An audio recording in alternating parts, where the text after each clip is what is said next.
avocat nanga Yesu yoleyo nelakanga ofana. Tendre Père, Papa, merci encore une fois de plus. Merci pour ton amour, Papa. Merci encore pour cette grâce que tu as permis que je puisse me présenter devant ton peuple, afin que je sois l'instrument que tu as choisi, Papa, pour s'adresser à ton peuple. Merci pour cette grâce. Papa, laisse que ce moment, Papa, puisse être un moment béni pour chacun d'entre nous. Laisse que tout ce qui sortira, Papa, de ma bouche, afin que cela puisse inspirer que par toi, Papa, que ton Esprit Saint règne en ce lieu. Tous ceux qui ne confessent pas le nom de Jésus-Christ comme Seigneur et Sauveur, que cela puisse être anéanti par la puissance de mon Seigneur Jésus. Béni soit-il le précieux Dieu que tu es. Mon âme te bénit, mon âme te rend grâce, car tu es le véritable Dieu. Dans le nom puissant de Jésus que nous avons ainsi prié. Amen. Amen. Amen. J'aurais besoin encore d'une personne pour m'aider à faire la lecture, s'il vous plaît.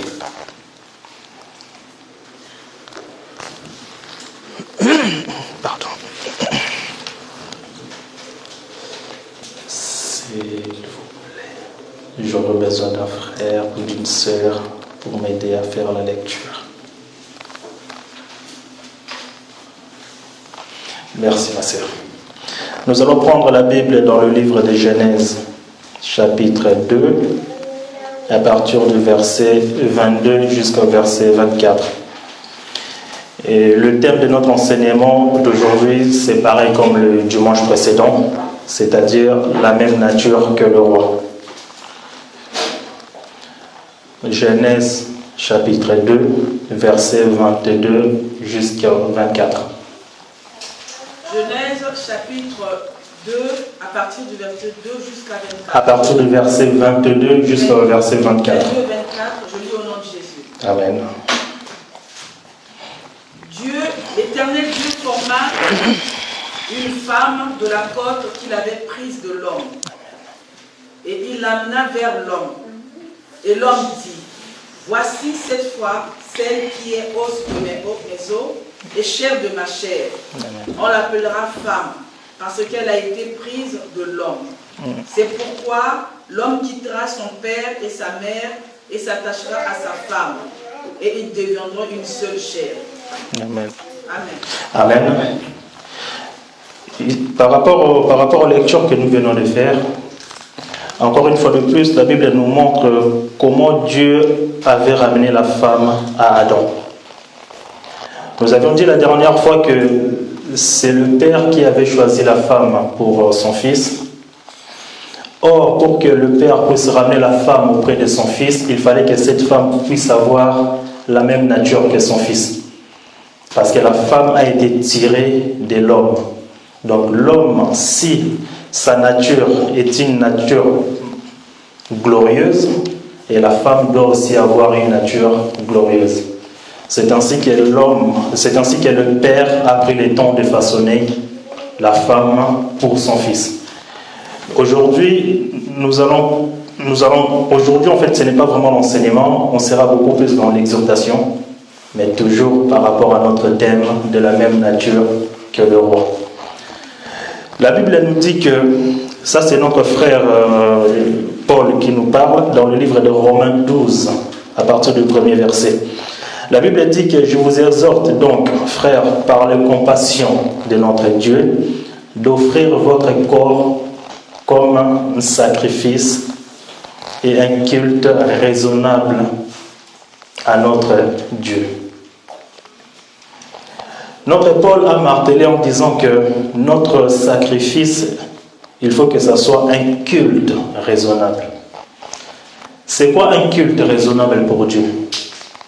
Un culte raisonnable, ce n'est pas quand on se réunit le dimanche, ce n'est ni quand on se réunit dans la semaine ou pendant le veillée de prière.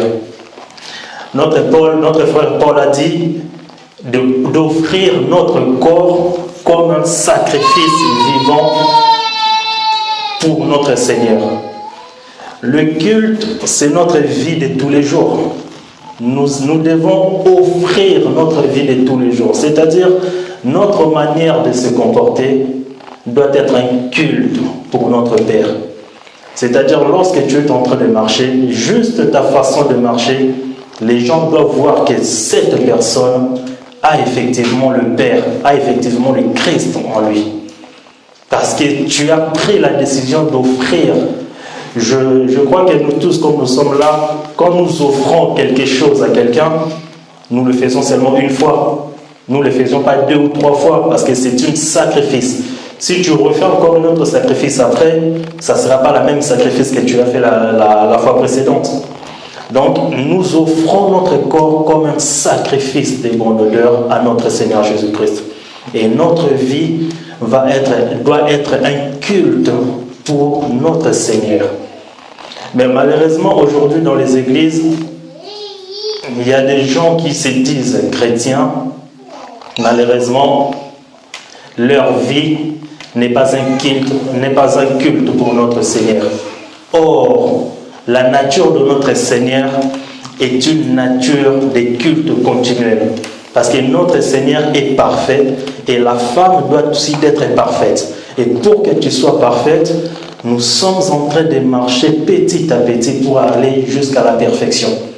J'ai toujours l'habitude de dire que notre vie ici sur la terre, on est plus ou moins nous sommes comme des athlètes. On a une course à faire. Par contre, la course que nous avons à faire, ce n'est pas une course à faire une course de 200 mètres où on peut le faire à l'espace de 10 secondes. Non. Notre course ici, en fait, nous avons une course à faire de 1000 mètres même, ou même 1000 kilomètres. Mais nous sommes en train de faire le marathon. C'est-à-dire, nous avançons petit à petit. C'est ainsi que nous arriverons vers la perfection. Parce que pour le moment, nous n'avons pas encore la perfection, mais nous avançons vers la perfection. Pour que tu puisses arriver jusqu'à la perfection, il faut que tu puisses se dire que moi, dans ma vie, il faut que ce soit un culte raisonnable à notre Seigneur. C'est ainsi que tu auras la même nature. Parce que quand le Christ reviendra, le Christ ne viendra pas prendre une femme qui n'a pas la même nature que lui. Le Christ viendra prendre une femme qui a la même nature que lui. C'est ainsi que la Bible dit que la femme a été tirée du côté de l'homme parce que l'homme, sa nature est parfaite et la femme doit aussi avoir une nature parfaite. Aujourd'hui, nous sommes en train de voir des frères. Nous voyons des sœurs. Ils se disent que voilà, moi je suis un chrétien. Je suis un serviteur.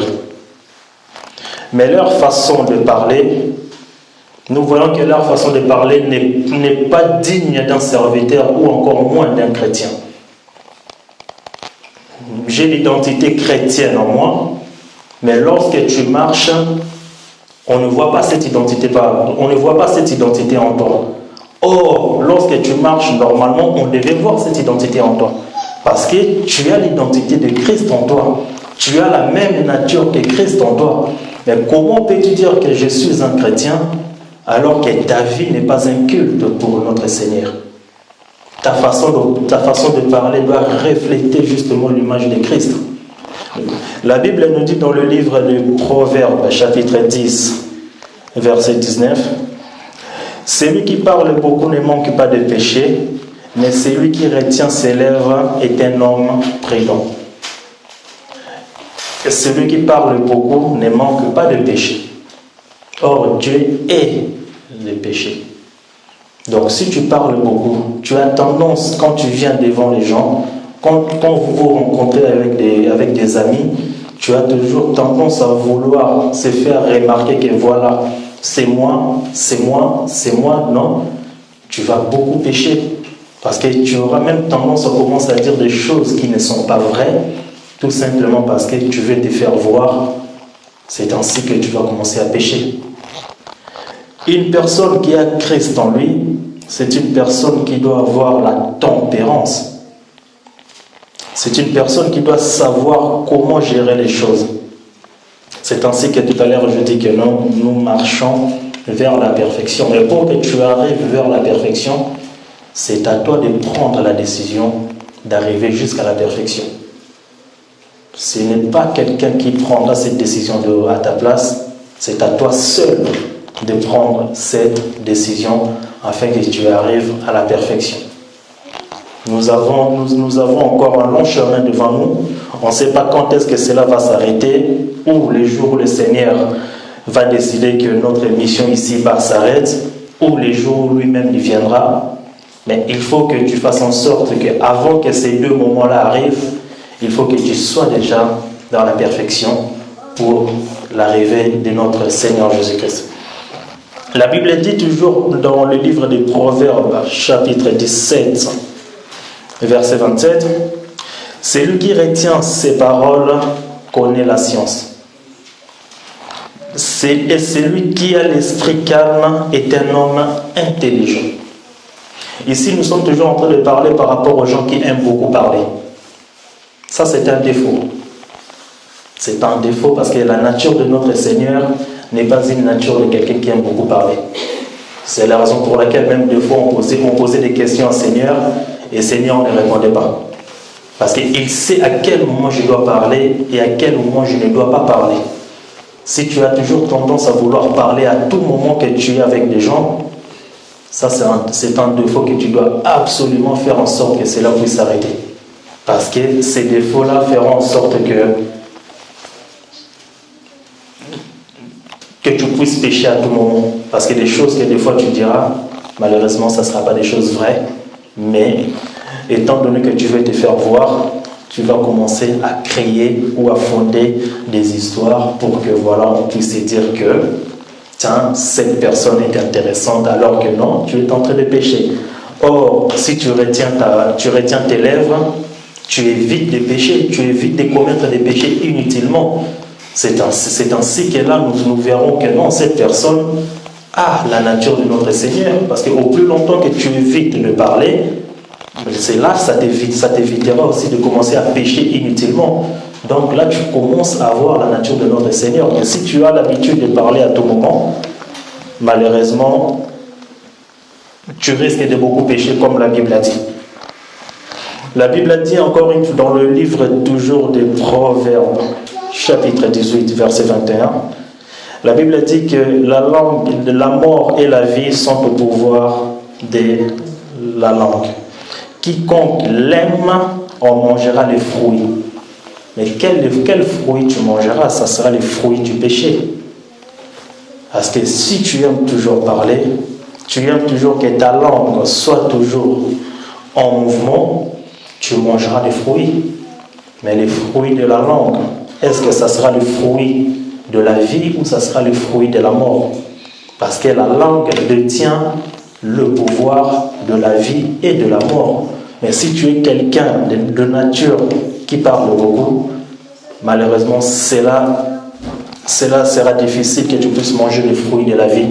Malheureusement, tu mangeras des fruits de la mort. Donc, faisons attention, nous, en tant que chrétiens, en tant que serviteurs, et je précise surtout chrétiens, en tant que chrétiens, de ne pas trop avoir tendance à en parler à tout moment.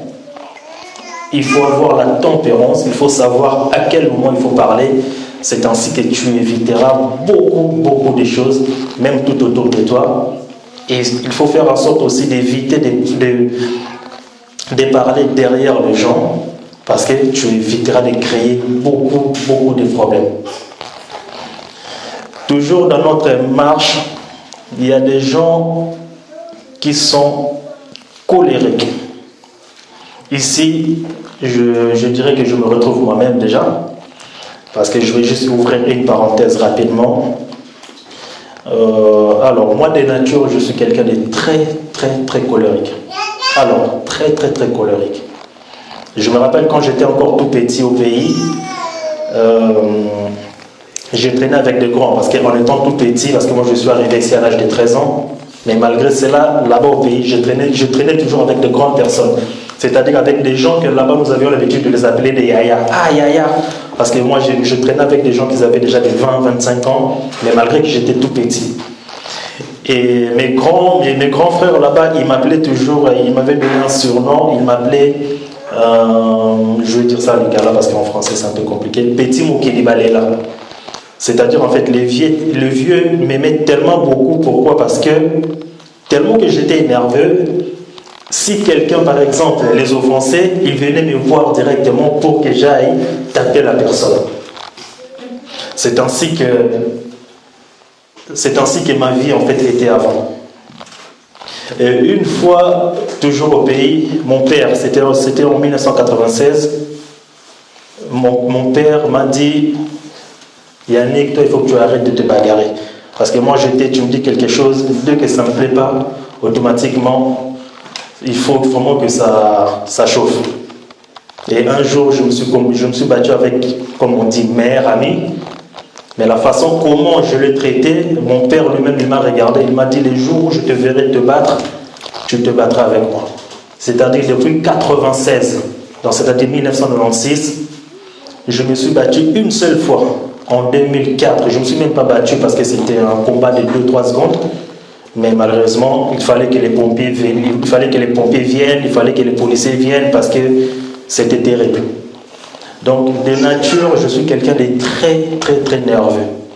Mais avant même que je puisse donner ma vie au Seigneur, les gens, mes amis, commençaient déjà à me dire, Yannick, essaie de te calmer parce que tu t'énerves trop vite.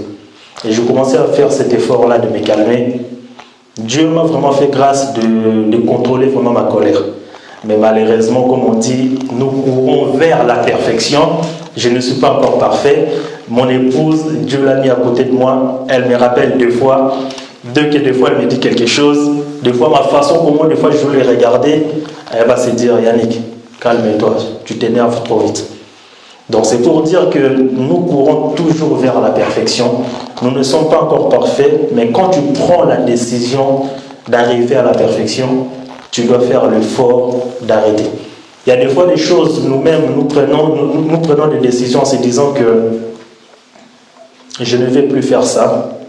Toi, tu crois que tu ne le fais plus, mais quand quelqu'un d'autre te dit que non, quand quelqu'un d'autre te voit, il te dit non, Yannick, attention, ta vie n'est pas bonne. Tu continues toujours à être nerveux. Donc c'est ainsi que tu dois faire en sorte que non, tu dois encore faire un effort de travailler encore plus afin que ces défauts de la colère puissent se séparer de toi. Donc une personne colérique n'est pas une personne qui a la nature de notre Seigneur Jésus-Christ. Notre Seigneur Jésus-Christ, ce n'est pas pour rien, les gens lui a présenté comme l'agneau, parce que l'agneau est doux. Ce n'est pas pour rien, même encore, notre frère Samson lui a présenté comme du miel, parce que le miel est doux aussi. C'est ainsi que nous devons aussi être doux, parce qu'une personne colérique n'est pas une personne qui a la nature de notre Seigneur Jésus-Christ. La Bible nous dit dans le livre de Jacques 1, 19, « Sachez-le, mes frères bien-aimés, ainsi que tout homme soit prompt à écouter, lent à parler, lent à se mettre en colère. » Si tu as tendance, dès que tu entends, on a parlé de toi quelque part, directement tu te dis, non, moi il faut que ça chauffe. Moi cette personne ne peut pas me traiter ainsi. Alors là, fais attention, tu n'as pas la nature de notre Seigneur. Tu n'as pas la nature de notre Seigneur parce que la nature de notre Seigneur est une nature de douceur. Celui qui est lent à la colère a une grande intelligence, mais celui qui est prompt à s'emporter proclame sa folie. Ça, c'est dans le livre des Proverbes 14-19. Nous devons faire vraiment attention à contrôler notre colère. Malheureusement, c'est encore un travail que nous devons faire, mais si tu prends la décision de faire ce travail-là avec l'aide du Seigneur, tu arriveras jusqu'au bout. C'est un travail que nous devons faire, mais c'est à nous de prendre la décision de vouloir arrêter ou de vouloir continuer. Jacques 1,20, la Bible dit que « Car la colère n'accomplit pas la justice de Dieu. » Tu peux être en colère, mais est-ce que ta colère va vraiment accomplir la justice de Dieu? Non, la Bible dit non. C'est ainsi que notre Seigneur, c'est lui le véritable juge. Donc, peu importe ce que les gens disent de toi, ou peu importe ce que les gens t'ont fait, laisse que notre Seigneur puisse être le véritable juge. De vouloir tout le temps s'emporter, tu es en train d'avoir la même nature que ces personnes-là qui parlent de toi. Or, une personne qui a la nature de Dieu est une personne qui doit avoir la tempérance. C'est une personne qui doit savoir maîtriser sa colère. Parce que nous pouvons dire aussi que Jésus aussi, s'il voulait s'énerver, s'il voulait s'emporter comme nous, il pouvait aussi faire de grandes choses lorsqu'on l'avait arrêté. Merci Jésus, merci Jésus, merci Jésus, merci Jésus.